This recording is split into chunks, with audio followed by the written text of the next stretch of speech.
Hello everyone, सभी को नमस्कार। कैसे हैं आप सब। एकेडमी के ऑनलाइन प्लेटफॉर्म पर मैं आप लोगों का फिर से वेलकम करता हूं। जैसा कि आप सभी को पता है कि आगामी परीक्षाओं को ध्यान में रखते हुए आपके लिए हम क्विक रिवीजन सीरीज चला रहे हैं, जिसमें सभी विषयों के जो महत्वपूर्ण एरिया है, महत्वपूर्ण फैक्ट है, जिनको रिवीजन की आवश्यकता होती है, जिनको अंतिम समय में पढ़ना होता है, उन सभी का संग्रह हम लेकर के आए हैं, जिसमें हम अलग अलग विषयों को पढ़ रहे हैं। प्लेलिस्ट जो है वो आपका बना हुआ है, उसमें बाकी सब्जेक्ट जो अभी तक हो चुके हैं उनको जा कर के आप ज़रूर देखिएगा। और आज के सेशन में हम इंडियन जियोग्राफी, भारत का भूगोल कवर करने वाले हैं। जैसे आपको कमेंट आ रहा है उसी हिसाब से क्लासेस जो है वो आपका लाई जा रही है। और आपके कमेंट में आगामी जो क्लासेस है उसमें विज्ञान और कंप्यूटर की मांग है, तो उसी के अनुसार आगामी मैं विज्ञान और कंप्यूटर का भी क्विक रिवीजन करा दूंगा। साथ ही साथ हमारी जीएस की श्रृंखला तो आपका चलती ही रहेगी। तो चूंकि ये क्विक रिवीजन श्रृंखला है, तो मैं आपको बता दूं जो पहली बार इस क्लास को अटेंड कर रहे हैं कि हम इसमें महत्वपूर्ण बिंदुओं को शामिल कर रहे हैं, जो बार बार एग्जाम में पूछे जाते हैं और जिनके पूछे जाने की संभावना जो है वो आपका ज़्यादा रहती है।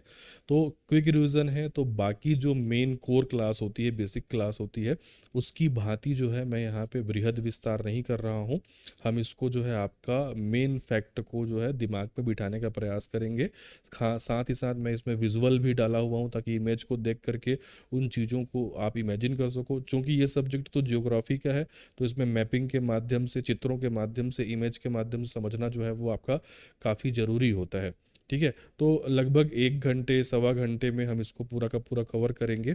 और आज की जो क्लास होगी वो किस प्रकार होगी उसका मैं एक इंडेक्स भी आपको दिखा दूंगा। उससे पहले मैं एक बार बता दूं आपको कि इसका पीडीएफ जो है आप बिल्कुल निःशुल्क डाउनलोड कर सकते हैं हमारे टेलीग्राम चैनल से। यदि आपने टेलीग्राम चैनल अभी तक ज्वाइन नहीं किया हुआ है तो डिस्क्रिप्शन में लिंक डला हुआ है, जाइए क्लिक कीजिए और टेलीग्राम चैनल को डाउनलोड कर लीजिए।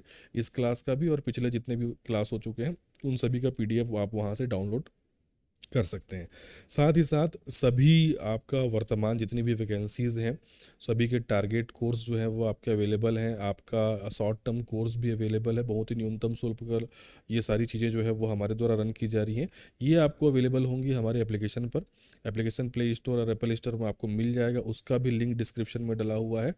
और साथ ही साथ यदि आपको और कोई समस्या आती है, कुछ जानकारी वगैरह चाहिए, लिंक वगैरह नहीं मिल पा रहा है, जुड़ नहीं पा रहे हैं, पीडीएफ डाउनलोड नहीं हो पा रहा है आदि, इन सभी समस्याओं के लिए आप हमको व्हाट्सअप करिएगा। ये हमारा व्हाट्सअप नंबर है। ठीक है, यहाँ पे आप टेक्स्ट करके रिप्लाई के द्वारा जो है अपने क्वेरीज को जो है आपका सेटिस्फाई कर सकते हैं। तो चलिए मैं आपको सबसे पहले तो बता दूं कि ये जो आपका भारत का भूगोल है ना, ये एक वृहद सब्जेक्ट है। और इसको क्विक रिवीजन के रूप में हम किस प्रकार से जो है वो आपका पढ़ने वाले हैं। तो देखो मैंने यहाँ पे लगभग जो है वो आपका 12-13 चैप्टर में इसको डिवाइड किया है, वो पहले मैं आपको बता दूं ताकि एक आपको खाका मिल जाए।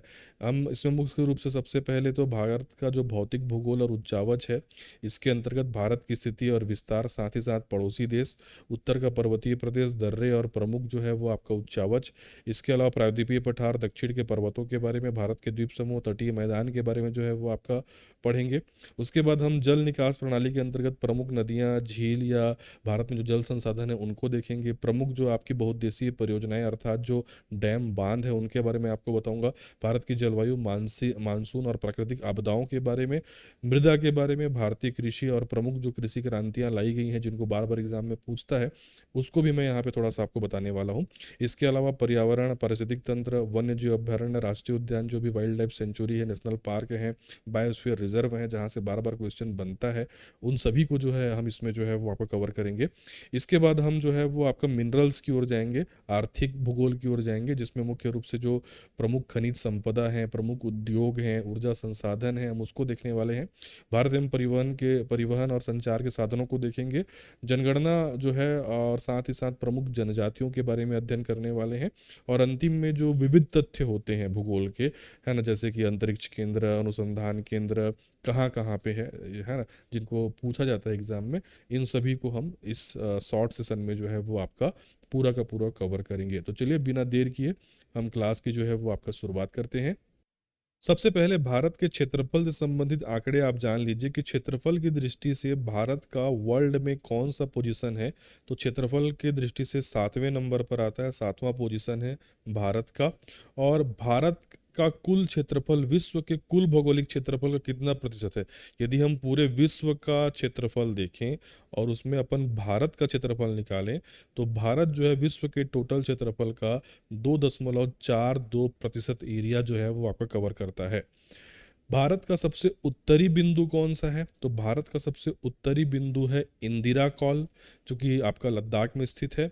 और भारत का मुख्य भूमि का सबसे दक्षिणतम बिंदु कौन है? तो मुख्य भूमि का सबसे दक्षिणतम बिंदु है कन्याकुमारी, जिसको कैप कॉमोरिन भी कहते हैं। अब मैं यहाँ पे मुख्य भूमि इसलिए लिखा हुआ हूँ क्योंकि भारत में ये तो मुख्य भूमि है, इसके अलावा भारत में जो है वो आपके द्वीप समूह भी हैं, तो उनको अगर देखोगे तो द्वीप समूह तो और नीचे आ जाएगा। तो मुख्य भूमि पूछेगा तो कन्याकुमारी लेना, लेकिन सुदूरतम दक्षिण बिंदु कौन सा है, सबसे नीचे की ओर कौन सा है, तो उस समय आपको उत्तर लेना पड़ेगा इंदिरा पॉइंट, जो कि अंडमान निकोबार द्वीप समूह के ग्रेट निकोबार में स्थित है। तो याद रखेंगे, फिर से मैं बता दे रहा हूँ, उत्तरी बिंदु इंदिरा कॉल को लेना है ना, मुख्य भूमि का दक्षिणतम बिंदु कन्याकुमारी या कैप कमोरिन को लेना। लेकिन यदि भारत का सुदूरतम दक्षिणतम बिंदु कौन सा है बोलेगा, साउदर्न आपका मोस्ट पॉइंट कौन सा है बोलेगा, तो ये इंदिरा पॉइंट है, जो कि ग्रेट निकोबार में पड़ता है। ये मुख्य भूमि से और नीचे है, ठीक है, इमेज में दिख नहीं पा रहा है, लेकिन ये मुख्य भूमि से यहाँ से भी और आपका नीचे है, ठीक है। भारत में जो कर्क रेखा है वो कितने राज्यों से होकर के गुजरती है? तो भारत में जो कर्क रेखा है वो 8 राज्यों से होकर के गुजरती है। गुजरात, राजस्थान, मध्य प्रदेश, छत्तीसगढ़, झारखंड, पश्चिम बंगाल, त्रिपुरा और मिजोरम, ठीक है। याद रखेंगे, गुजरात थोड़ा सा यहाँ पे राजस्थान से भी गुजरती है, मध्य प्रदेश, छत्तीसगढ़ याद रखना, झारखंड याद रखना, पश्चिम बंगाल याद रखना, त्रिपुरा और आपका मिजोरम, इन 8 राज्यों से कर्क रेखा गुजरती है। भारत का मानक समय कहाँ से लिया गया है? तो भारत का मानक समय इलाहाबाद या वर्तमान प्रयागराज के पास नैनी नामक स्थान से लिया गया है।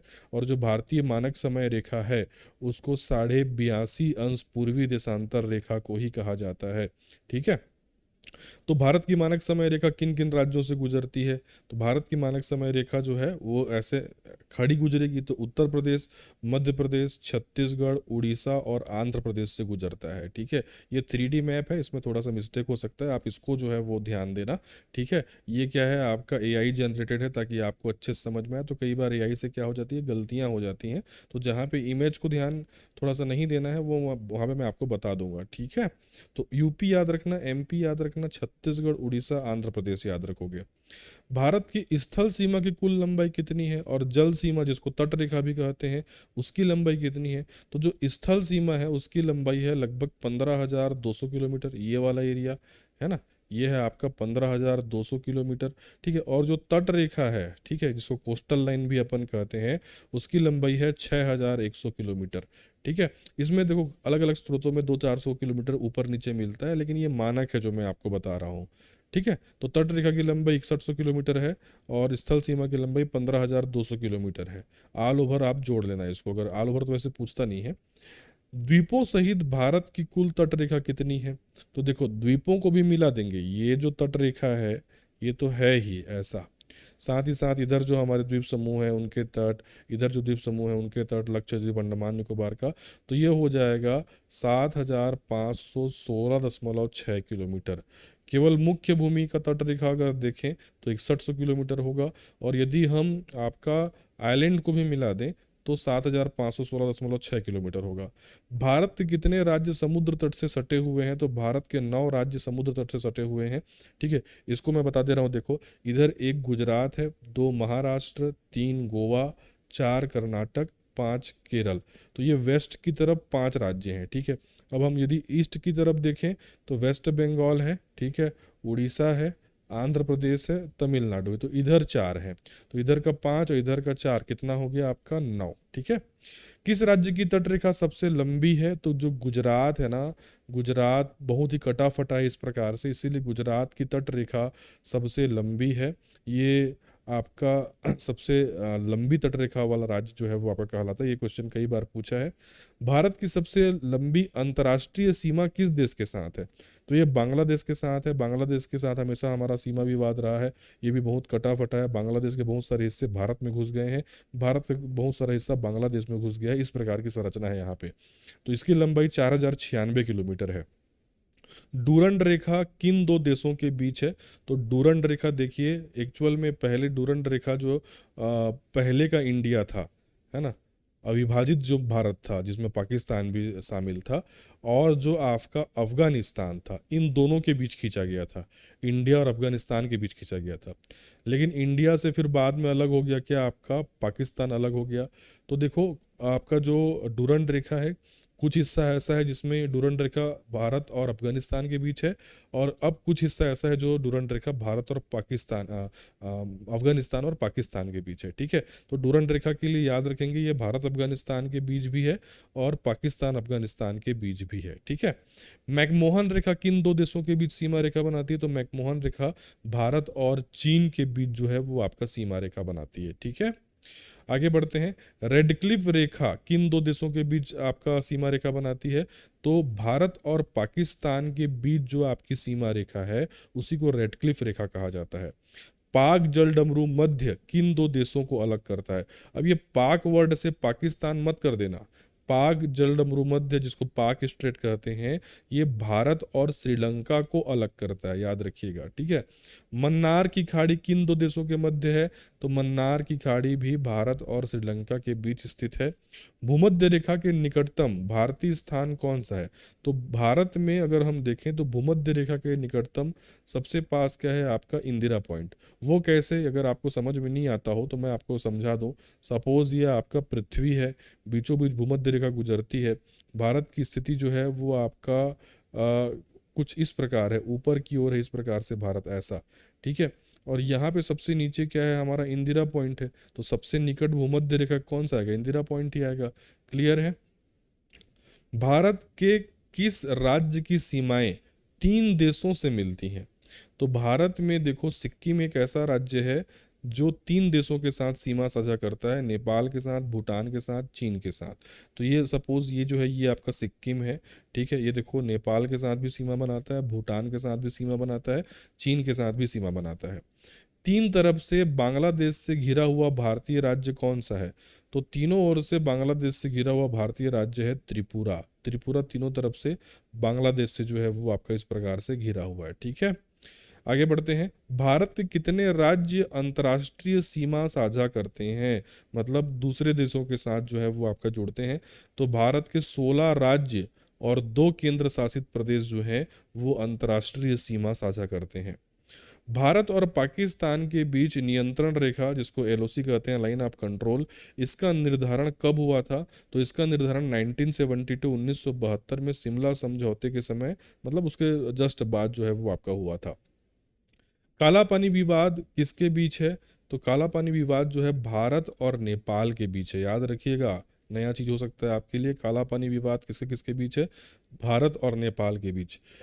कच्चा थीवू द्वीप, ये आपका इस कच्चा थीवू द्वीप के लिए किन के बीच जो है वो आपका विवाद है, तो भारत और श्रीलंका के बीच जो है इस द्वीप को लेकर के विवाद है जिसका नाम है कच्चा थीवू द्वीप। ठीक है, मैत्री सेतु किस नदी पर बना है जो भारत और बांग्लादेश को जोड़ता है, तो मैत्री सेतु याद रखना ये आपका फेनी नदी पर जो है वो आपका बना हुआ है, जो भारत को किससे जोड़ता है, ये भारत को बांग्लादेश से जो है वो आपका जोड़ता है। ठीक है, भारत का सबसे छोटा पड़ोसी देश क्षेत्रफल की दृष्टि में कौन सा है, ठीक है, तो देखो भारत का सबसे छोटा पड़ोसी देश है आपका भूटान, अगर हम स्थल सीमा की बात करें, और यदि समुद्री सीमा की बात करें तो सबसे छोटा जो आपका देश हो जाता है वो है आपका मालदीव।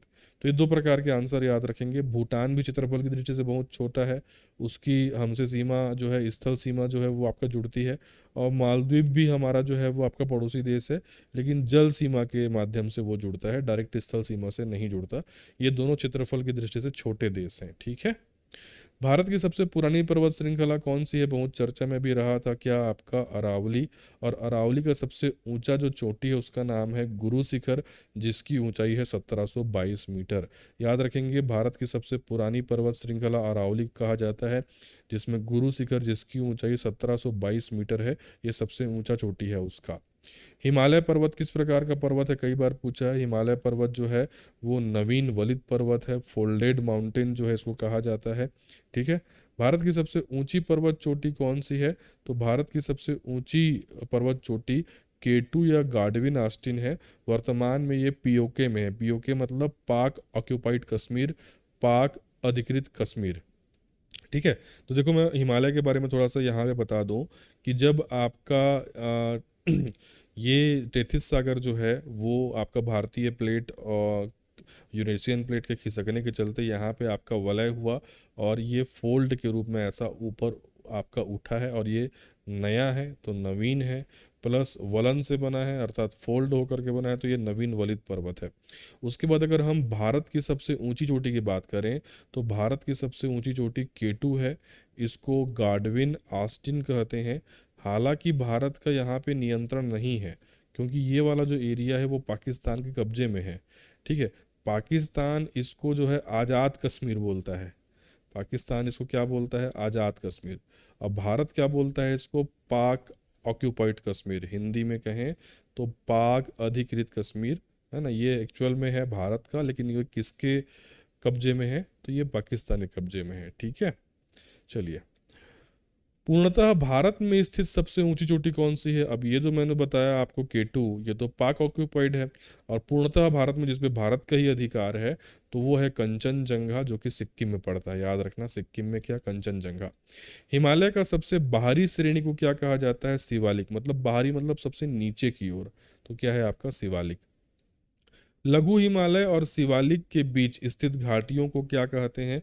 तो लघु हिमालय और जो शिवालिक है ना, ये लघु हिमालय और जो शिवालिक है इसके बीच में जो घाटियां हैं उसको दून और द्वार कहते हैं। इसी के नाम पे नामकरण होता है देहरादून का। ठीक है। हरिद्वार का। पीर पंजाल श्रेणी किस राज्य में है ना, या किस यूनियन टेरिटरी मतलब आपका केंद्र शासित प्रदेश में है? तो ये है आपका जम्मू कश्मीर में है पीर पंजाल श्रेणी। याद रखिए कहाँ है? आपका JNK में। ठीक है। माउंट एवरेस्ट को नेपाल में किस नाम से जाना जाता है? माउंट एवरेस्ट जो हिमालय की सबसे ऊंची चोटी है उसको नेपाल में सागर माथा के नाम से जाना जाता है। नंदा देवी चोटी किस राज्य में स्थित है?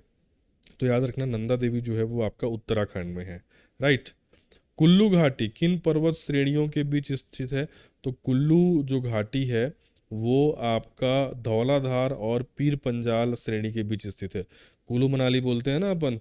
ठीक है। तो ये जो कुल्लू वैली है, कुल्लू घाटी है, उसके ऊपर की ओर जो है धौलाधार रेंज है और नीचे की ओर आपका पीर पंजाल श्रेणी है, इसके बीच ये स्थित है। श्रीनगर को लेह से जोड़ने वाला दर्रा क्या कहलाता है?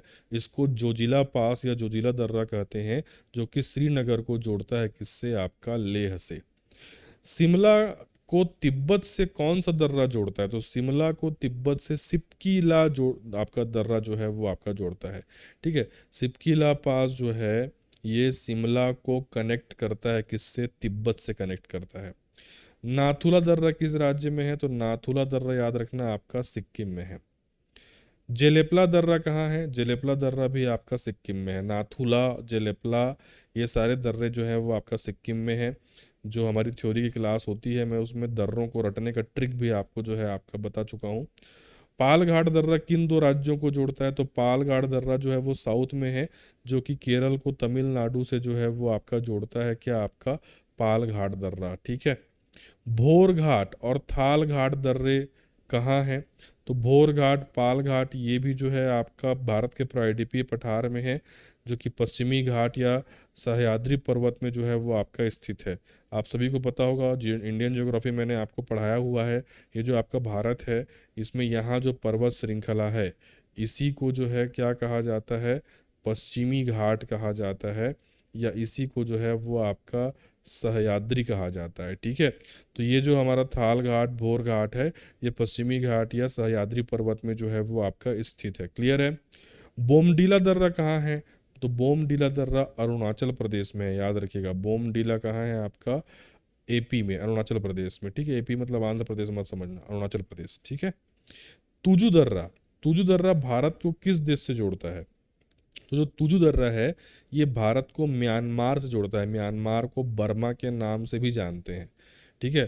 तो तुजु दर्रा इंडिया को किससे जोड़ता है? म्यांमार से जोड़ता है, तुजु पास। सियाचिन ग्लेशियर किस पर्वत श्रेणी में है? सियाचिन ग्लेशियर याद रखिएगा ये काराकोरम पर्वत श्रेणी में है। सियाचिन ग्लेशियर को लेकर किन दो देशों के बीच विवाद है? जाहिर सी बात है भारत और पाकिस्तान के बीच जो है विवाद है सियाचिन ग्लेशियर को लेकर के। छोटा नागपुर का पठार की सबसे ऊंची चोटी कौन सी है? छोटा नागपुर का पठार मतलब झारखंड वाला एरिया, इसकी सबसे ऊंची चोटी है पारसनाथ। तो याद रखेंगे जो छोटा नागपुर का पठार है इसकी सबसे ऊंची चोटी है पारसनाथ। ठीक है। दक्षिण भारत की सबसे ऊंची चोटी कौन सी है? दक्षिण भारत की सबसे ऊंची चोटी है अनाईमुड़ी। ठीक है। दक्षिण भारत का सबसे ऊंचा चोटी कौन सा है आपका? अनाईमुड़ी। क्लियर। नीलगिरी पर्वत की सबसे ऊंची चोटी कौन सी है? तो डोडा बेटा इसको बोलते हैं, याद रखेंगे, ये नीलगिरी की सबसे ऊंची चोटी कहलाती है। कार्डमम या इलायची की पहाड़ियां कहाँ स्थित है? कार्डमम और इलायची की पहाड़ियां केरल और तमिलनाडु की सीमा में स्थित है, याद रखेंगे। कार्डमम या इलायची की जो पहाड़ियां हैं वो केरल और तमिलनाडु को अलग करती हैं। क्लियर। गारो, खासी और जयंतिया पहाड़ियां किस राज्य में हैं? तो गारो, खासी, जयंतिया पहाड़ियां ये सभी मेघालय राज्य में है। ठीक है। जनजातियों के नाम पे इन पहाड़ियों का नाम है। सतपुड़ा की पहाड़ियों की सबसे ऊंची चोटी कौन सी है? धूपगढ़। तो याद रखना सतपुड़ा की पहाड़ी की सबसे ऊंची चोटी है आपका धूपगढ़। पश्चिमी घाट को और किस नाम से जानते हैं? मैंने बताया। ठीक है, ये देखो, ये वेस्टर्न घाट है, ये वेस्टर्न घाट है। ठीक है। इसी को और किस नाम से जानते हैं? सह्याद्री बोला जाता है इसको। पूर्वी घाट और पश्चिमी घाट का मिलन बिंदु कौन सा है? नीलगिरी की पहाड़ियाँ। ये हो गया पश्चिमी घाट और ये हो गया पूर्वी घाट, ये जहाँ पे पड़ती हैं वही है नीलगिरी की पहाड़ियाँ। ठीक है। मैकल पर्वत कहाँ है? मैकल पर्वत, मैकल पठार बोलो। ठीक है। तो मैकल पर्वत जो है वो छत्तीसगढ़ में पड़ता है। ये वाला रेंज ये है आपका मैकल पर्वत, जो छत्तीसगढ़ के पश्चिमी सिरे में जो है वो आपका पड़ेगा। ठीक है। सतपुड़ा की रानी किसे कहा जाता है? पचमढ़ी को कहा जाता है, जो कि मध्य प्रदेश में है ना, मध्य प्रदेश में स्थित है।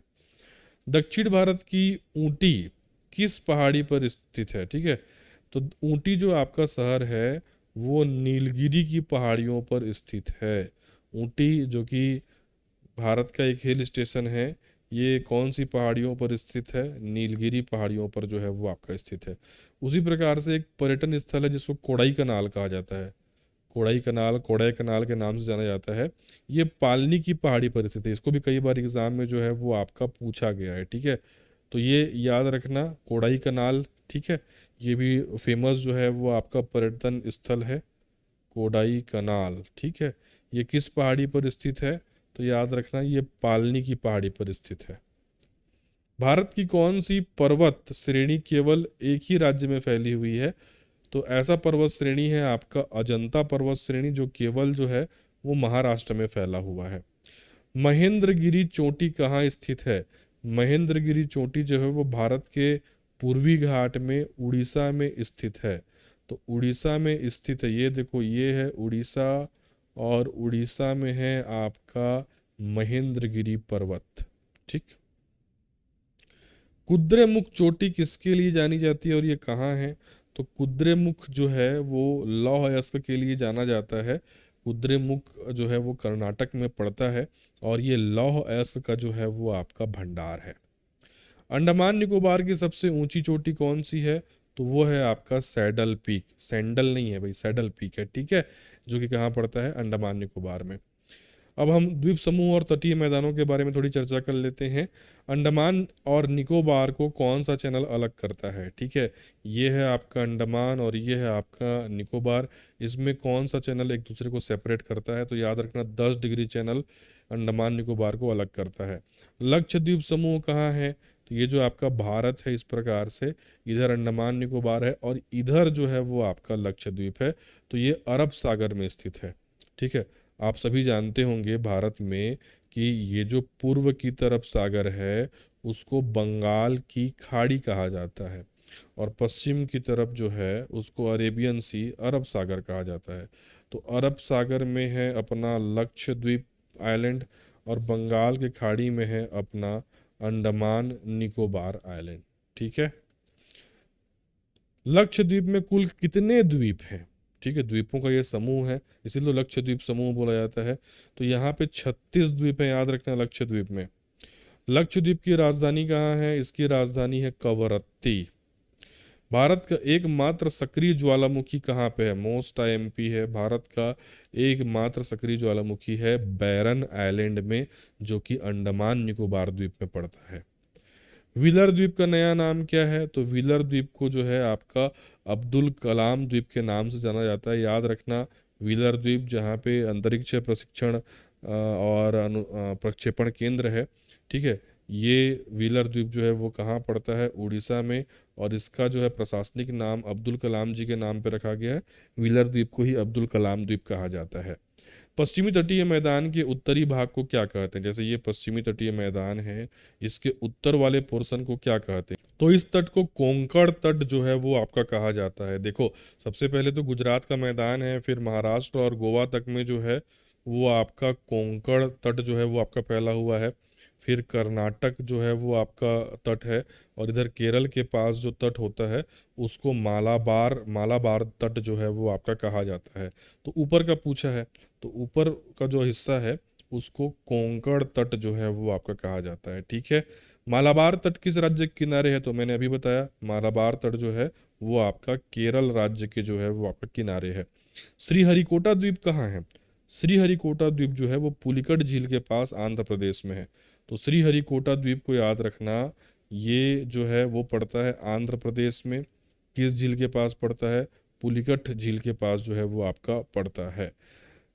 भारत की सबसे लंबी नदी कौन सी है? तो भारत की सबसे लंबी नदी जो है वो गंगा नदी है, 25 किलोमीटर। बहुत इजी होता है इसको याद करना, 2525 किलोमीटर इसकी लंबाई है। गंगा नदी को बांग्लादेश में किस नाम से जानते हैं? बांग्लादेश में इसको पद्मा के नाम से जाना जाता है। ब्रह्मपुत्र नदी को तिब्बत में क्या कहते हैं? तो ब्रह्मपुत्र नदी को तिब्बत में सांगपो कहा जाता है। विश्व का सबसे बड़ा नदी द्वीप कौन सा है? तो ये माजुली द्वीप है, जो कि ब्रह्मपुत्र नदी पर स्थित है। इसे विश्व का सबसे बड़ा नदी द्वीप जो है वो आपका कहा जाता है। सुंदरबन का डेल्टा कौन सी नदियां बनाती हैं? तो सुंदरबन का डेल्टा जो है गंगा और ब्रह्मपुत्र नदियां मिल करके जो है वो आपका बनाती हैं। बिहार का शोक किस नदी को कहते हैं? बिहार का शोक कोसी नदी को कहते हैं, क्योंकि इसके चलते बिहार में बाढ़ आता है। बंगाल का शोक कहते हैं किसको? दामोदर नदी को। याद रखना, बिहार का शोक जो है वो कोसी नदी को, और बंगाल का शोक दामोदर नदी को कहा जाता है, क्योंकि ये बंगाल में जो है वो आपका बाढ़ लाता है। कौन सी नदी विनाशक नदी कहलाती है? तो वही जो कोसी नदी है, जो बिहार का शोक कहलाती है, उसी को विनाशक नदी भी कहते हैं। भारत की किस नदी को जैविक मरुस्थल कहा जाता है? बहुत महत्वपूर्ण है। तो भारत में जो दामोदर नदी है, जिसको बंगाल का शोक कहते हैं, उसी को जैविक मरुस्थल की संज्ञा दी जाती है। कौन सी नदी उड़ीसा का शोक कहलाता है? तो उड़ीसा का शोक जो है वो ब्राह्मणी नदी कहलाती है, ठीक है। तो कौन किसका किसका शोक हो गया, एक बार मैं बता दूं। अगर आप बात पूछे बिहार की बात आए, तो बिहार का शोक कोसी नदी है। अगर पूछे बंगाल, बंगाल का शोक कौन सा है? दामोदर नदी है। और यदि आपका पूछे क्या उड़ीसा, उड़ीसा का शोक जो है वो ब्राह्मणी नदी को जो है वो कहा जाता है, ठीक है। दक्षिण भारत की सबसे लंबी नदी कौन सी है, जिसको बूढ़ी गंगा भी कहते हैं, वृद्ध गंगा भी कहते हैं? वो है आपका गोदावरी, ठीक है। दक्षिण भारत की गंगा किस नदी को कहा जाता है? तो कावेरी नदी को दक्षिण भारत की गंगा कहा जाता है। ये बड़ा ही क्या क्वेश्चन है, विवादित क्वेश्चन है। थ्योरी पढ़ाने के दौरान मैं हमेशा इसके बारे में डिटेल से बताता हूँ। देखो, दक्षिण भारत की गंगा, भारत वर्ड यदि जुड़ गया तो उस समय उत्तर लेता है कावेरी को। लेकिन दक्षिण गंगा किसे कहते हैं? दक्षिण गंगा गोदावरी को कहते हैं। माइनर सा डिफरेंस याद रखना, वृद्ध गंगा बूढ़ी गंगा गोदावरी को कहेंगे, दक्षिण गंगा भी गोदावरी को ही कहेंगे, लेकिन दक्षिण भारत की गंगा अगर बोला जाए तो वो कावेरी को कहा जाता है, ठीक। कावेरी नदी जल विवाद किन राज्यों के बीच है? कर्नाटक और तमिलनाडु, कर्नाटक और तमिलनाडु के बीच कावेरी नदी जल विवाद है। भारत की कौन सी नदी कर्क रेखा को 2 बार काटती है? तो माही नदी जो है वो कर्क रेखा को 2 बार क्रॉस करती है। शिप्रा नदी या क्षिप्रा नदी किसकी सहायक नदी है? याद रखना, क्षिप्रा चंबल की सहायक नदी है। अरावली जो पर्वत है किस नदी प्रणाली द्वारा विभाजित होती है? तो अरावली पर्वत लूनी और बनास नदी के द्वारा विभाजित होता है, ठीक है। याद रखना, अरावली पर्वत लूनी और बनास नदी के चलते विभाजित होता है। लूनी नदी कहाँ विलुप्त हो जाती है? तो लूनी नदी जो है वो बहते हुए वो विलीन हो जाती है कच्छ के रण में, गुजरात में। नर्मदा नदी का उद्गम स्थल कहाँ है? नर्मदा नदी जो है वो अमरकंटक की पहाड़ियाँ मध्य प्रदेश से जो है वो आपका निकलती है। विंध्याचल और सतपुड़ा श्रेणियों के बीच कौन सी नदी बहती है? तो विंध्याचल और सतपुड़ा श्रेणियों के बीच नर्मदा नदी बहती है। नर्मदा नदी अमरकंटक से निकलती है और विंध्याचल और सतपुड़ा पर्वत श्रेणियों के मध्य बहती है, पश्चिम दिशा की ओर बढ़ती है। अमरकंटक से जो है नर्मदा के अलावा सोन नदी का भी उद्गम होता है, इसको भी याद रखिएगा। ताप्ती नदी का उद्गम स्थान कहाँ है? तो ताप्ती नदी सतपुड़ा की पहाड़ियों में मुल्ताई से जो है वो आपका निकलती है। गोदावरी की प्रमुख सहायक नदी कौन कौन सी हैं? तो गोदावरी की जो है बहुत सारी जो है वो आपका सहायक नदी है। पेन गंगा है, प्राणहिता है, मंजरा है, आपका छत्तीसगढ़ से जो होकर गुजरती है इंद्रावती है। वेन गंगा और पेन गंगा किसकी सहायक नदी हैं? ये दोनों गोदावरी की सहायक नदी हैं, वेन गंगा और पेन गंगा। धुआंधार जलप्रपात किस नदी पर स्थित है? धुआंधार जलप्रपात जो है वो नर्मदा नदी पर बनता है। कहाँ पर? जबलपुर के पास जो है ये आपका बनता है। शिव समुद्रम जलप्रपात किस नदी पर है? शिव समुद्रम जलप्रपात कावेरी नदी पर है। जोग या गरसोप्पा जलप्रपात किस नदी पर है? तो ये शरावती नदी पर है, कर्नाटक में जोग या गरसोप्पा। दूध सागर जलप्रपात किस राज्य में है? दूध सागर जलप्रपात बहुत फेमस है, खास करके अपने ये ट्रेन वाले सीन के लिए जो है वो आपका जाना जाता है। दूध सागर जलप्रपात बहुत सारी मूवी में इसको दिखाया जाता है ना। तो इधर से जलप्रपात ऐसे गिरते रहता है और यहाँ से ट्रेन जो है वो आपके गुजरती है। तो ये जो दूध सागर जलप्रपात है ये मांडवी नदी पर है, ठीक है, और ये गोवा में पड़ता है। ठीक। भारत का सबसे ऊंचा जलप्रपात है ना कुचिकल किस राज्य में है? तो ये आपका कर्नाटक में है। भारत की सबसे बड़ी मीठे पानी की झील है वुलर झील, जो कि जम्मू कश्मीर में जो है वो आपका पड़ती है। जम्मू कश्मीर में जो आपका वुलर झील है ये मीठे पानी की सबसे बड़ी झील है। JNK है ना, राज्य ना बोलना चाहिए, अब इसको केंद्र शासित प्रदेश बोलना चाहिए। ठीक। भारत का सबसे बड़ा खारे पानी का झील क्या है? चिल्का झील, उड़ीसा। ठीक है, तो उड़ीसा का जो चिल्का झील है ये भारत में सबसे बड़ा खारे पानी का झील है। ठीक है, किस राज्य में है? उड़ीसा में है। भारत का सबसे बड़ा लैगून झील कौन सा है? तो लैगून झील भी जो है वो आपका ये चिल्का झील ही है। ठीक है ना। ये लैगून लैगून झील क्या होता है, क्रेटर झील क्या होता है, ये सब मैं डिटेल में थ्योरी वाली क्लास में पढ़ाता हूँ। अभी ये क्विक रिवीजन है तो इसके बारे में भी डिटेल में नहीं जाएंगे। तो भारत का सबसे बड़ा लैगून झील बोलो या भारत का सबसे बड़ा खारे पानी का झील बोलो, उड़ीसा का चिल्का झील लेना है। पूर्वोत्तर भारत की सबसे बड़ी मीठी पानी की झील कौन सी है? लोकटक झील, मणिपुर। सांभर झील किस राज्य में है? तो सांभर झील जो है वो आपका राजस्थान में है, ये भी खारे पानी की जो है वो आपका झील है। लोनार झील जो एक प्रकार का क्रेटर झील है, जो कि ज्वालामुखी उद्भेदन के बाद जो गड्ढा होता है उसमें बनता है, इसको आपका क्रेटर झील कहते हैं, है ना। ये क्रेटर झील है, नाम है इसका लोनार झील, कैटेगरी है ना, जैसे लैगून झील, क्रेटर झील ऐसे होता है ना। झील का नाम है लोनार झील और किस राज्य में पड़ता है? महाराष्ट्र में। बेम्बानाथ झील किस राज्य में स्थित है? तो ये केरल में है और भारत की सबसे लंबी झील जो है वो आपका कही जाती है। अष्टमुदी झील कहाँ है? ये भी आपका केरल में है। तो बेम्बानाड और अष्टमुदी झील को याद रखना, कहाँ? आपका केरल में, जिसमें बेम्बानाड भारत की सबसे लंबी झील कहलाती है। हुसैन सागर झील कहाँ है? ये हैदराबाद में है। ठीक है। उमियम झील कहाँ है? ये आपका मेघालय में। तो याद रखना हुसैन सागर जो है वो आपका हैदराबाद में है, उमियम झील जो है वो मेघालय में है। रेणुका झील किस राज्य में है? रेणुका झील है आपका हिमाचल प्रदेश में। ठीक है। अब नहर का एक फैक्ट बता रहा हूँ जिसमें इंदिरा गांधी नहर भारत का सबसे फेमस जो है वो आपका नहर है। भारत की सबसे लंबी नहर कौन सी है पूछा जाएगा तो याद रखना इंदिरा गांधी नहर। कौन से स्टेट में पड़ेगा? तो याद रखना राजस्थान। ठीक है। इंदिरा गांधी नहर को आपका पानी किस नदी से प्राप्त होता है? तो सतलज और ब्यास नदी से प्राप्त होता है और यहाँ पे बैराज बना हुआ है, उस बैराज को हरिके बैराज कहा जाता है। क्लियर। भारत का सबसे ऊंचा बांध, कई बार जो है इसको पूछा है, कहाँ है? टिहरी बांध है उत्तराखंड में, भागीरथी नदी पर ये आपका स्थित है। तो याद रखना भारत का सबसे ऊंचा बांध जो है उस बांध का नाम है टिहरी डैम।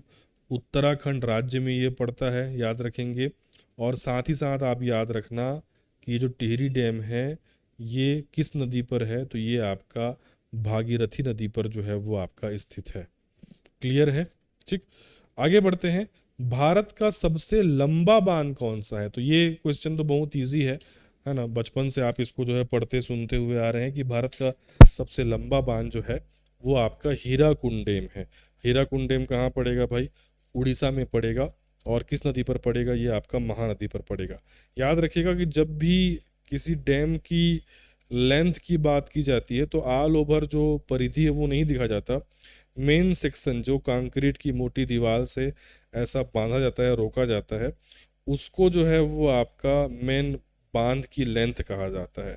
तो इसके आधार पर जो हीराकुंड डैम है महानदी पर स्थित है, उड़ीसा में जो है वो आपका स्थित है, ये भारत का सबसे लंबा बांध है। मैं कमेंट सेक्शन में आप लोगों से ये जानना चाहूंगा, मुझे इसकी लेंथ बताइए, इस बांध की लेंथ बताइए। लंबा बांध है तो उसका लेंथ कितना है? भाखड़ा नगर परियोजना किस नदी पर स्थित है? तो ये सतलज नदी पर स्थित है। सरदार सरोवर परियोजना किस नदी पर बनाई गई है? मतलब सरदार सरोवर बांध कहाँ पे है? तो ये गुजरात में नर्मदा नदी पर जो है वो आपका बनाया गया है। नागार्जुन सागर परियोजना किस नदी पर स्थित है? तो ये कृष्णा नदी पर आपका स्थित है, जो आंध्र प्रदेश और तेलंगाना में जो है वो आपका फैली हुई है। माता टीला बांध ये कहाँ पर है? तो ये यूपी में बेतवा नदी पर स्थित है, माता टीला बांध। तुलबुल परियोजना का संबंध किस नदी से है? तो तुलबुल परियोजना का संबंध झेलम नदी से है, झेलम नदी में तुलबुल बांध है। बगलिहार जल विद्युत परियोजना किस नदी पर जो है वो आपका स्थित है? तो बगलिहार जो है वो चेनाब नदी पर स्थित जल विद्युत परियोजना है। कावेरी नदी पर कौन सा प्रसिद्ध बांध है? तो कावेरी नदी पर मेट्टूर डैम है, मेट्टूर बांध है। सलाल जल विद्युत परियोजना किस राज्य में या यूनियन टेरिटरीज में है? तो सलाल जल विद्युत परियोजना Jammu Kashmir JNK union territory या केंद्र शासित प्रदेश में स्थित है। भारत की पहली जल विद्युत परियोजना कौन सी थी?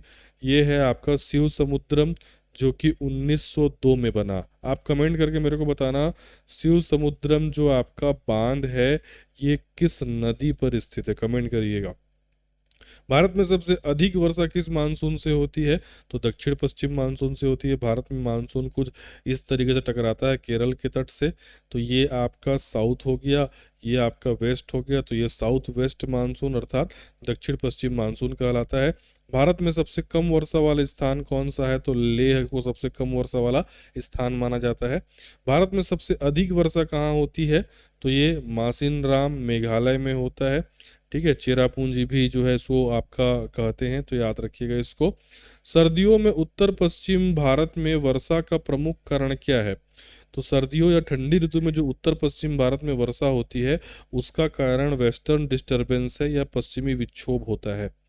तमिलनाडु के तटों पर ठंडी में या सर्दियों में किस मानसून से वर्षा होती है? तो तमिलनाडु के तटों पर सर्दियों में लौटते हुए मानसून से या उत्तर पूर्वी मानसून से जो है वो आपका वर्षा होती है। भारत में सर्वाधिक वर्षा वाला महीना कौन सा है? तो भारत में जुलाई अगस्त के महीने में सबसे अधिक वर्षा जो है दर्ज की जाती है।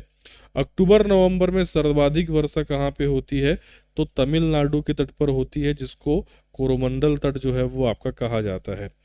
भारत में अल नीनो, ठीक है, इसका प्रभाव मानसून पर कैसे पड़ता है? तो अल नीनो के चलते मानसून में कमी आती है और भारत में जो है वो सूखे की स्थिति जो है वो आपका पड़ती है, अकाल जो है वो आपका के लिए उत्तरदायी होता है। ला नीना का भारतीय मानसून पर क्या प्रभाव पड़ता है? तो ला नीना से अत्यधिक जो है तूफान आता है, अत्यधिक वर्षा होती है और तो बेहतर जो है वो आपका मानसून हो जाता है। तूफान तो नहीं बोलना चाहिए, वर्षा जो है वो आपको ज़्यादा आती है और मानसून अच्छा कहलाता है ला नीना से। भारत में चक्रवात या तूफान आने की सर्वाधिक आवृत्ति किस तट पर होती है? तो हमेशा बंगाल की खाड़ी पे ये आपका चक्रवात या पूर्वी तट पे चक्रवात ज़्यादा आते हैं। आए दिन सुनते होंगे आपने, उड़ीसा वगैरह में तूफान आते रहता है। भारत में भूकंपीय क्षेत्रों को कितने जोन में जो है वो आपका बांटा गया है? तो 4 जोन है भारत में। भारत में जोन 2, 3, 4 और 5 है, याद रखना।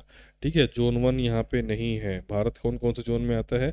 जोन 2, 3, 4 और जोन 5 में आता है। क्लियर है? सर्वाधिक भूकंप संभावित जोन कौन सा है? तो वो होता है जोन 5। और ये कौन सा एरिया आता है? हिमालय और कच्छ का रन वाला जो एरिया है वो जोन 5 में आता है। क्लियर है? ये वाला एरिया भी आता है। ओके। 2004 की सुनामी से भारत का कौन सा बिंदु जलमग्न हो गया? तो 2004 में जो सुनामी आई थी उसमें भारत का जो सुदूरतम दक्षिणतम बिंदु था, इंदिरा पॉइंट, वो डूब गया। भारत में लू किस मौसम की विशेषता है? ग्रीष्म ऋतु में चलता है और ये उत्तर पश्चिम भारत में चलता है। काल बैसाखी स्थानीय वर्षा कहाँ होती है? तो काल बैसाखी वर्षा जो है वो वेस्ट बंगाल में होती है। मैंगो सावर ये भी एक वर्षा का प्रकार है। ये किन राज्यों में होता है? तो केरल और कर्नाटक में जो वर्षा होती है उसको मैंगो सावर कहते हैं। अलग अलग सिचुएशन में ये वर्षा होती है, अभी मैं ज़्यादा डीप नहीं जा रहा हूँ इसके। मिट्टी के अध्ययन को क्या कहा जाता है? पेडोलॉजी कहा जाता है। ठीक है, पेडागोजी मत समझ लेना, फिर वो शिक्षा जो है बाल शिक्षा मनोविज्ञान हो जाएगा। ठीक है, ये पेडालॉजी है, मतलब आपका स्टडी ऑफ सॉइल। भारत में सर्वाधिक क्षेत्र पर किस प्रकार की मिट्टी पाई जाती है? तो भारत में सर्वाधिक क्षेत्र पर जलोढ़ मिट्टी जो है वो आपका पाई जाती है। कपास की खेती के लिए सबसे उपयुक्त मिट्टी कौन होती है? तो काली मिट्टी को कपास की खेती के लिए सबसे उपयुक्त मिट्टी माना जाता है। काली मिट्टी का सर्वाधिक विस्तार किस राज्य में है? तो महाराष्ट्र में सर्वाधिक विस्तार है काली मिट्टी का, क्योंकि वहां पे दक्कन चट्टान पाया जाता है। दक्कन चट्टान के क्षरण से जो है वो काली मिट्टी बनती है। लेटेराइट मिट्टी मुख्य रूप से कहाँ पाई जाती है? तो जो पहाड़ी क्षेत्र होते हैं जहाँ ज़्यादा वर्षा होती है ना, तटीय क्षेत्र होते हैं, वहाँ पे लेटेराइट मिट्टी पाई जाती है, क्योंकि ये बार बार वर्षा होने पर जो निच्छालन की प्रक्रिया होती है उससे ये बनता है। भारत में मृदा स्वास्थ्य कार्ड, ठीक है, ये योजना कब शुरू हुई थी? तो ये योजना 2015 में शुरू हुई थी। ठीक है। भारत में हरित क्रांति का जनक किसको माना जाता है? एम एस स्वामीनाथन को माना जाता है। विश्व में हरित क्रांति का जनक किसको माना जाता है? तो विश्व में नारमन बोरलाग को माना जाता है। भारत में श्वेत क्रांति का संबंध किससे है और इसके जनक कौन है? तो श्वेत क्रांति दुग्ध उत्पादन से संबंधित है और इसके जनक है वर्गीस कुरियन। नीली क्रांति किससे संबंधित है? तो मत्स्य उत्पादन, मछली उत्पादन से संबंधित है। पीली क्रांति तिलहन जो फसल होते हैं, तेल वाली जो फसल होते हैं, उनके उत्पादन से आपका संबंधित है। भारत में गुलाबी क्रांति के जनक कौन है? गुलाबी क्रांति के जनक हैं आपके दुर्गेश पटेल, और ये झींगा उत्पादन के लिए जो है इसको जो है आपका जाना जाता है गुलाबी क्रांति को। ठीक है, और किस नाम से जाना जाता है बताइए? भारत में सर्वाधिक मात्रा में कौन सी फसल उगाई जाती है? तो भारत में सर्वाधिक मात्रा में चावल ही उगाया जाता है अधिकतर राज्यों में। मसालों का बगीचा किस राज्य को कहते हैं? केरल को मसालों का बगीचा कहा जाता है। भारत में सबसे अधिक चाय का उत्पादन किस राज्य में होता है? तो असम में सबसे अधिक जो है वो चाय का उत्पादन होता है। ठीक है, खास करके ये नॉर्थ ईस्ट एरिया में। कॉफी या कहवा के उत्पादन में कौन सा राज्य आपका फर्स्ट है? तो कर्नाटक जो है वो पहले नंबर पर आता है। भारत में सर्वाधिक कॉफी किस किस्म की उगाई जाती है? तो अरेबिका किस्म की कॉफी उगाई जाती है। रबर उत्पादन में भारत का अग्रणी राज्य कौन सा है? तो वो है आपका केरल। केसर का एकमात्र उत्पादक राज्य या यूनियन टेरिटरी कौन है? हमारा आपका जम्मू कश्मीर। ठीक। भारत में सोयाबीन का सबसे बड़ा उत्पादक राज्य है हमारा मध्य प्रदेश। ठीक है। जूट उत्पादन में सबसे अग्रणी राज्य है आपका पश्चिम बंगाल। राइट। मूंगफली के उत्पादन में कौन सा राज्य आपका फर्स्ट पोजीशन पे है? तो गुजरात। ठीक है। रेशम के उत्पादन में अग्रणी राज्य कौन सा है? तो आपका कर्नाटक। दूध उत्पादन में भारत का विश्व में कौन सा स्थान है? तो भारत जो है वो दूध उत्पादन में पहले नंबर पर है। किस राज्यों को फलों का डलिया कहा जाता है? तो हिमाचल प्रदेश को फलों का डलिया कहा जाता है। भारत का कौन सा राज्य चीनी का कटोरा कहते हैं? तो उत्तर प्रदेश। और धान का कटोरा किसको कहते हैं? छत्तीसगढ़ को जो है वो आपका कहा जाता है। भारत में सबसे बड़ा बागवानी उत्पादक राज्य कौन सा है? तो याद रखेंगे इसको, हो सकता है आप ट्रेस ना कर पाए। भारत में सबसे बड़ा बागवानी राज्य उत्तर प्रदेश है। झूम कृषि क्या है? यह कृषि का एक प्रकार है, स्थानांतरित कृषि होती है, जिसमें एक जगह पर जो है वो आपका खेती करने के बाद, है ना, वहाँ के पहले जंगलों को काटते हैं, उसको जलाते हैं, फिर वहाँ पे जब तक उपजाऊ बन रहता है तब तक खेती करते हैं, फिर उसको छोड़ देते हैं और दूसरे एरिया में चले जाते हैं। राइट। भारतीय दलहन अनुसंधान केंद्र कहाँ है? तो दलहन या दाल अनुसंधान केंद्र है कानपुर में, ठीक है। गन्ना अनुसंधान केंद्र कहाँ है? तो लखनऊ में। याद रखना, दलहन अनुसंधान केंद्र कानपुर, गन्ना अनुसंधान केंद्र कहाँ? लखनऊ, दोनों है उत्तर प्रदेश राज्य में, ठीक। राष्ट्रीय डेयरी अनुसंधान केंद्र कहाँ है? ये आपका करनाल हरियाणा में है। भारत में पहला कृषि विश्वविद्यालय कहाँ स्थापित हुआ था? पंतनगर में जो है पहला कृषि विश्वविद्यालय जो है वो आपका स्थापित हुआ था। Central arid zone research institute कहाँ पे है?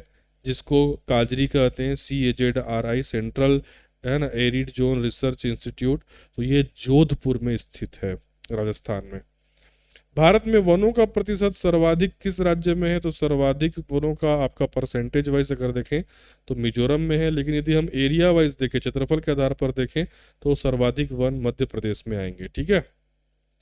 मैंग्रोव वनस्पति, जिसको सुंदरी वृक्ष भी कहते हैं, ये सबसे ज़्यादा कहाँ पाई जाती है? तो पश्चिम बंगाल का जो डेल्टा वाला एरिया है, सुंदरवन, वहाँ पे मैंग्रोव वन सबसे ज़्यादा जो है वो पाए जाते हैं। चंदन की लकड़ी के वन सबसे ज़्यादा कहाँ पाए जाते हैं? आपका कर्नाटक में, पुष्पा भाव, ठीक है।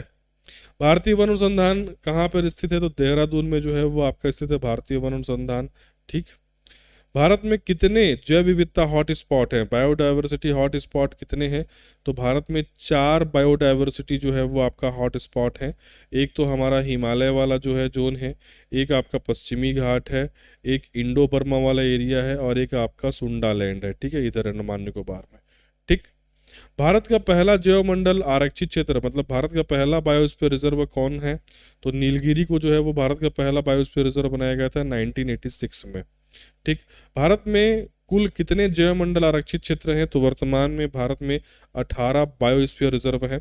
यूनेस्को की world network of biosphere reserve में भारत के कितने बायोस्फीयर रिजर्व शामिल है? तो 12 जो है वो आपके शामिल है। टोटल जो है वो 18 है, यूनेस्को में 12 जो है वो आपके शामिल हैं। रामसर कन्वेंशन किससे संबंधित है? तो रामसर कन्वेंशन जो है, जो वेटलैंड एरिया होते हैं, आर्द्र भूमि होते हैं, है ना, बोलना चाहिए दलदली क्षेत्र होते हैं, उनके संरक्षण से संबंधित जो है आपका है। भारत की सबसे बड़ी आर्द्र भूमि या रामसर साइट कौन सा है?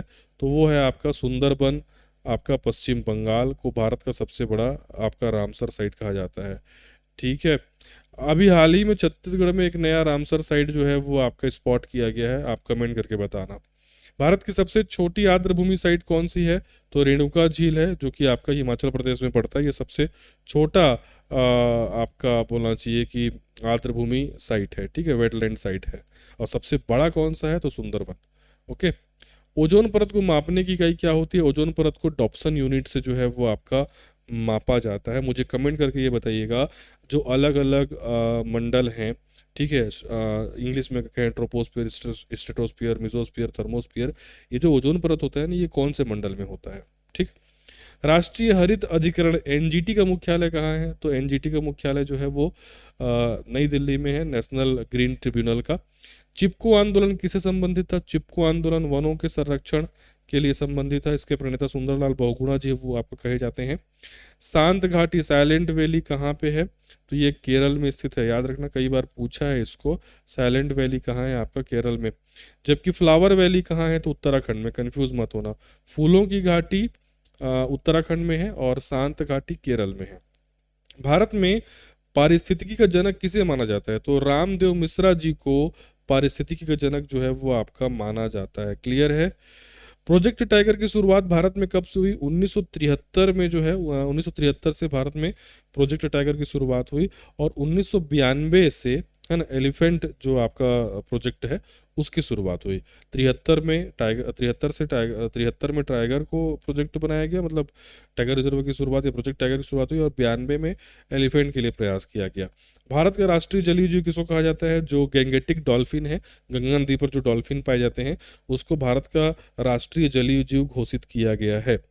भारत का प्रथम राष्ट्रीय उद्यान किसे कहते हैं? तो उत्तराखंड का जो जिम कॉर्बेट नेशनल पार्क है उसको भारत का पहला राष्ट्रीय उद्यान कहा जाता है।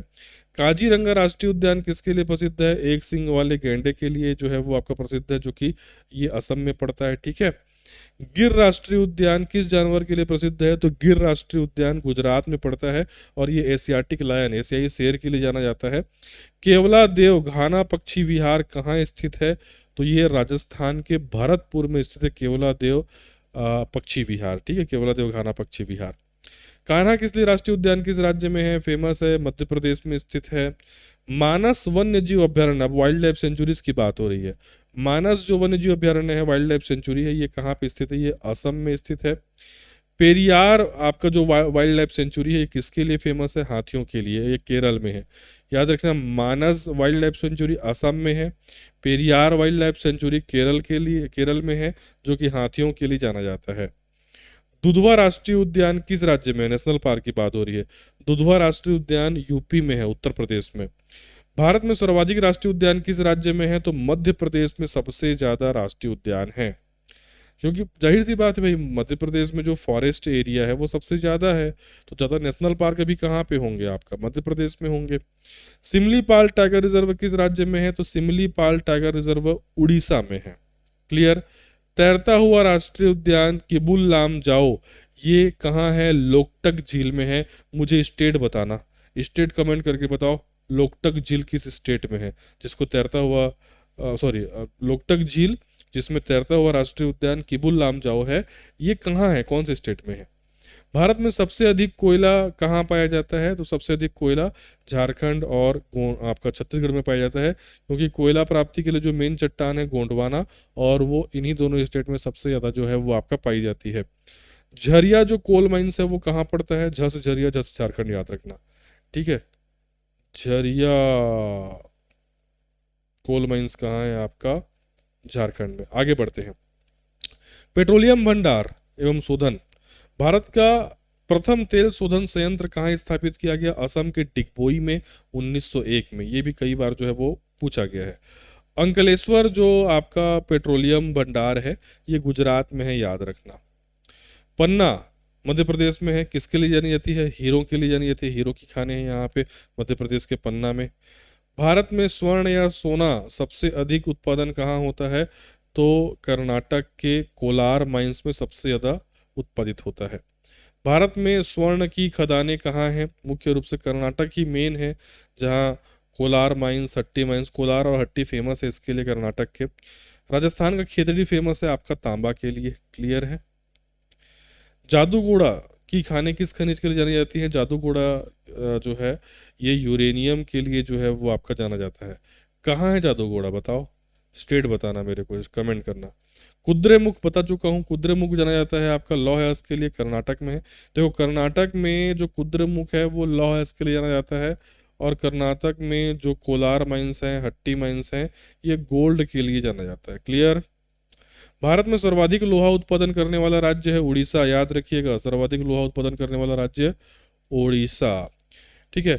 बेलाडीला जो कि छत्तीसगढ़ में है, ये किसके उत्पादन के लिए जाना जाता है? ये आपका लोहा अयस्क के उत्पादन के लिए जाना जाता है। भिलाई इस्पात संयंत्र किसकी सहायता से स्थापित किया गया? ये आपका रूस के सहयोग से, जिसको पहले पूर्व सोवियत संघ कहते थे, और भारत और रूस की मित्रता स्वरूप भिलाई में मैत्री गार्डन है। बोकारो कहाँ है? बोकारो स्टील प्लांट, ये आपका झारखंड में। झरिया बोकारो के नाम से जानते हैं ना, झरिया कोल माइंस है, बोकारो में स्टील आपका प्लांट है, दोनों है झारखंड में। Got it. भारत का रूर प्रदेश किसको कहा जाता है? रूर मतलब जहाँ खनिज पर्याप्त मात्रा में आ जाते हैं, तो जो छोटा नागपुर प्लेटियो है, छोटा नागपुर का पठार है, उसको भारत का रूर प्रदेश कहा जाता है। सूती वस्त्रों की राजधानी किसे कहा जाता है? मुंबई को सूती वस्त्रों की राजधानी कहा जाता है। दक्षिण भारत का मैनचेस्टर किसे कहा जाता है?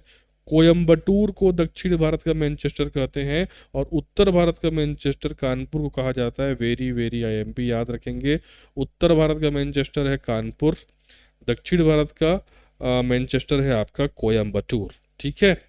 भारत का पहला परमाणु ऊर्जा केंद्र कौन सा? तारापुर, महाराष्ट्र में 1969 में जो है वो आपका स्थापित हुआ। ये भारत का पहला परमाणु ऊर्जा केंद्र है, मतलब न्यूक्लियर रिएक्टर भाई। कुडनकुलम जो न्यूक्लियर रिएक्टर है वो कहाँ है? ये तमिलनाडु में है, रूस के सहयोग से बना था। ये फेमस है, तारापुर न्यूक्लियर रिएक्टर महाराष्ट्र में, कुडनकुलम न्यूक्लियर रिएक्टर तमिलनाडु में। और कुडनकुलम महाराष्ट्र का जो तारापुर है वो सबसे पहला है, 1969 में स्थापित हुआ। कलपक्कम न्यूक्लियर जो पावर रिएक्टर है वो कहाँ है? तमिलनाडु में। तो तमिलनाडु में एक तो मैंने आपको कुडनकुलम बताया, एक मैंने आपको कल्पक्कम बताया। नरोरा, नरोरा न्यूक्लियर रिएक्टर है यूपी में। क्लियर?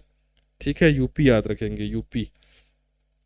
रावत भाटा परमाणु केंद्र कहाँ है? ये राजस्थान में स्थित है रावत भाटा। कैगा परमाणु आपका कहाँ है? कर्नाटक में। क से कैगा, क से कर्नाटक याद रखना, र से राजस्थान, र से रावत भाटा याद रखेंगे। काकरापार जो न्यूक्लियर रिएक्टर है ये कहाँ है? गुजरात में है। काकरापार कहाँ है? गुजरात में। नाम से ही लग रहा है गुजराती।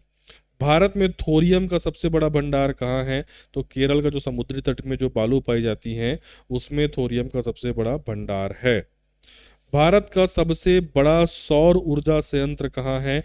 तो ये है भादला सोलर पार्क, स्टेट राजस्थान, सबसे बड़ा सोलर पार्क है।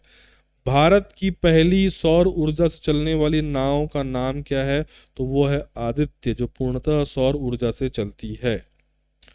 भारत में पवन ऊर्जा का अग्रणी राज्य कौन सा है? तो वो है आपका तमिलनाडु। ये पवन ऊर्जा के लिए अग्रणी राज्य माना जाता है। ज्वारीय ऊर्जा जो समुद्र की ऊर्जा होती है, टाइडल एनर्जी के लिए भारत का सबसे उपयुक्त क्षेत्र कौन सा है? तो खंभात की खाड़ी और कच्छ की खाड़ी। ये दोनों का आंसर मुझे बता दो, आपकी भी तैयारी हो जाएगी।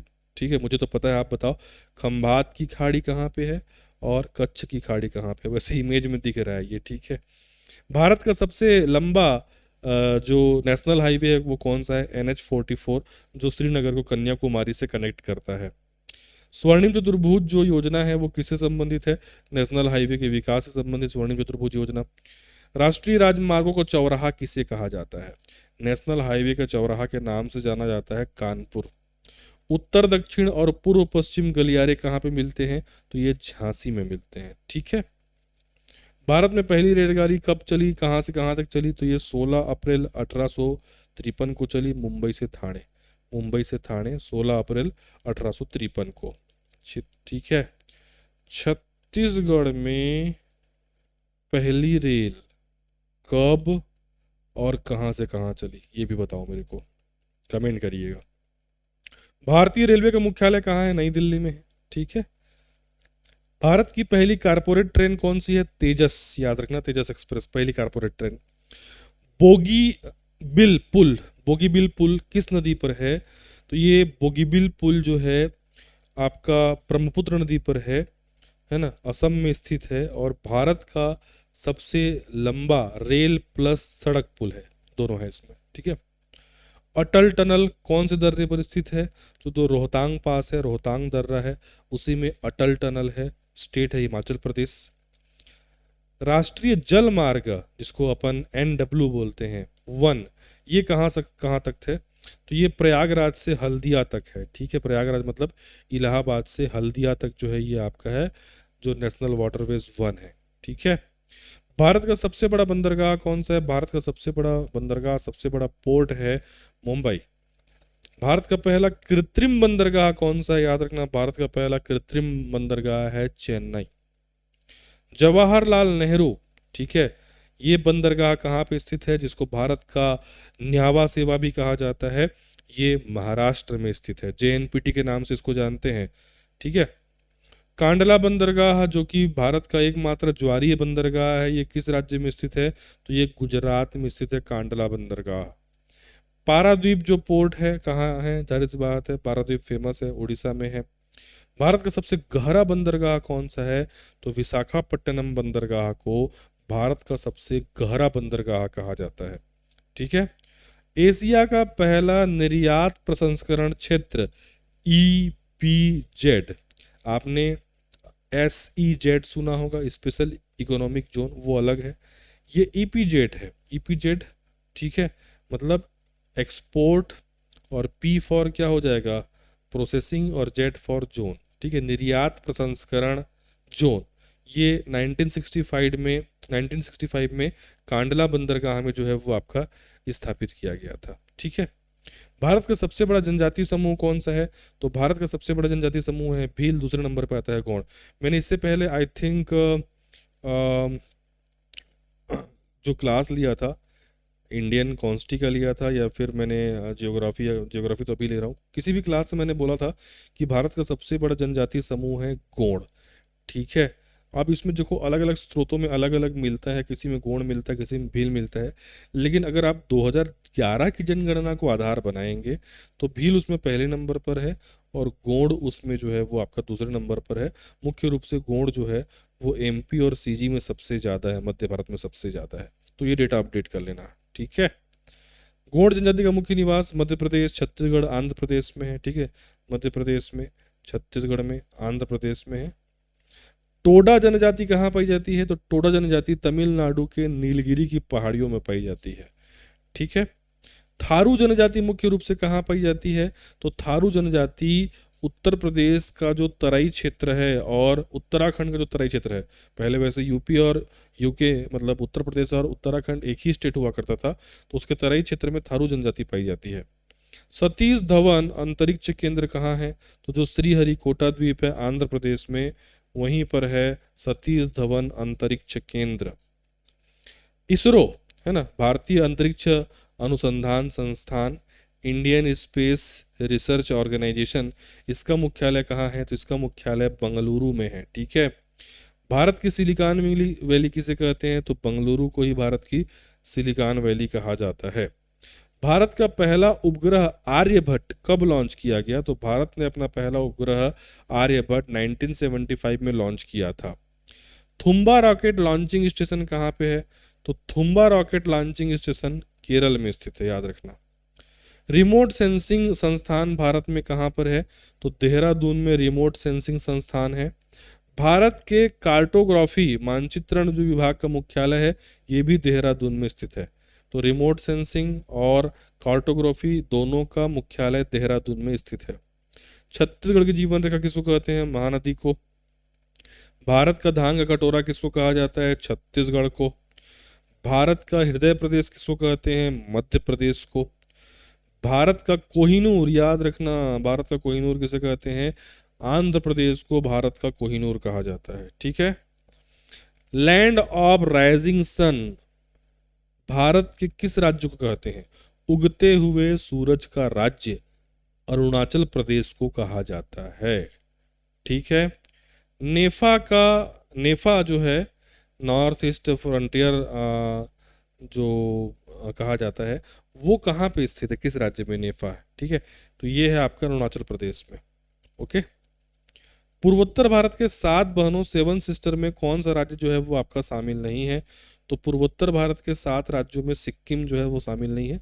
सिक्किम ऐसा सूजन टाइप दिखता है भारत का, ठीक है, जो बोलना चाहिए कि 3 अंतर्राष्ट्रीय मतलब सीमा रेखा जो है वो आपका बनाता है, चीन के साथ, नेपाल के साथ, भूटान के साथ, ठीक है। तो ये सिक्किम नहीं आता, कई लोगों को कन्फ्यूज़न होता है, आप याद रखिएगा सिक्किम इसमें जो है वो आपका शामिल नहीं है, क्लियर है। और कई बच्चे जो ऐसे होते हैं ना, जो 7 सिस्टर क्या है उसको भी नहीं याद रख पाते, विभिन्न प्रकार का कोड बनाते हैं। तो कोडिंग वोडिंग मत करो भाई, इस मैप के माध्यम से मैं आपको बता देता हूँ। सबसे पहले बीच को आप पकड़ लो, बीच में देखो बेटा ये है असम, ठीक है। एक मिनट रुकिएगा, ये है क्या, पेन को चेंज कर दो, ओके। ये देखो ये बीच में यहाँ पे असम है, ठीक है। और इसके ऊपर ये है अरुणाचल प्रदेश, ठीक है। और असम के जो नीचे आपको दिखाई दे रहा है वो है मेघालय। इसी मेघालय में गारो खासी जयंतिया पहाड़ियाँ और जनजाति जो है वो आपकी पाई जाती हैं, ठीक है। तो ये तीनों को तो ईजिली याद रख लोगे। सबसे नीचे यहाँ पे मेघालय है, फिर असम है, फिर अरुणाचल प्रदेश है, ठीक है। मैपिंग करो, कोडिंग जो है बिल्कुल मत करो, ठीक। इसके बाद देखो हम इधर को देखते हैं, ये ये ये और ये, ठीक है। 3 हो गया, 4 जो है वो आपका और बचा हुआ है, ठीक है। तो मैं नीचे से शुरू करता हूँ, इधर जो लटका हुआ है ना ये वाला एरिया, ठीक। ये जो लटका हुआ है ये है आपका त्रिपुरा, ये कौन सा जगह है आपका? त्रिपुरा, ठीक है। और यहाँ पे ये जो है ये है आपका मिजोरम, ठीक है।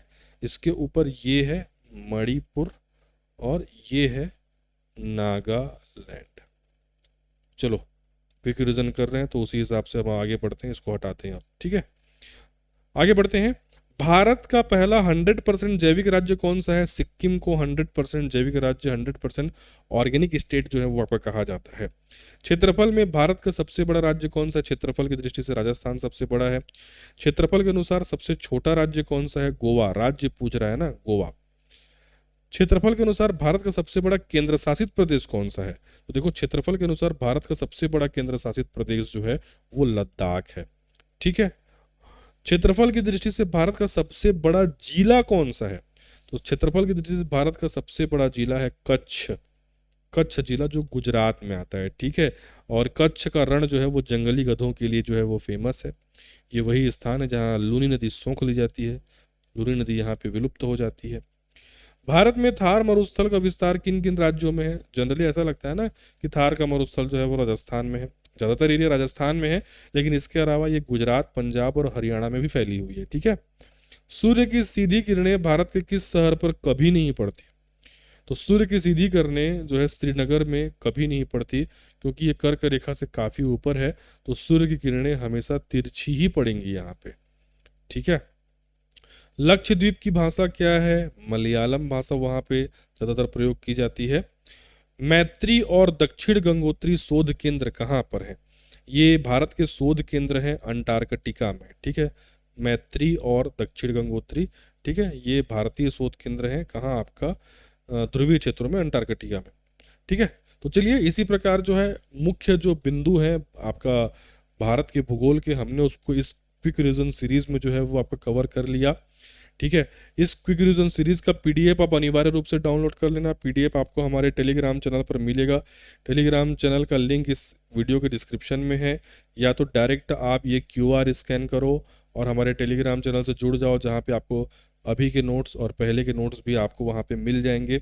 साथ ही साथ वर्तमान में जितने भी ऑनलाइन कोर्स चलाए जा रहे हैं वो सभी हमारे एप्लीकेशन पर अवेलेबल हैं। तो सभी प्रकार की वैकेंसीज के ऑनलाइन कोर्स अवेलेबल हैं, इसको आप ज़रूर चेक कीजिए। एप्लीकेशन का लिंक भी वीडियो के डिस्क्रिप्शन में डला हुआ है, या फिर प्ले स्टोर से आप डाउनलोड कर सकते हैं, या फिर यहाँ पे जो क्यूआर है उसको स्कैन करके आप सीधे एप्लीकेशन डाउनलोड कर सकते हैं। अन्य किसी प्रकार की सहायता के लिए आप इस नंबर पर हमको व्हाट्सअप कर सकते हैं। तो मिलता हूँ मैं आपको अगले लेक्चर में, तब तक के लिए धन्यवाद। Thank you.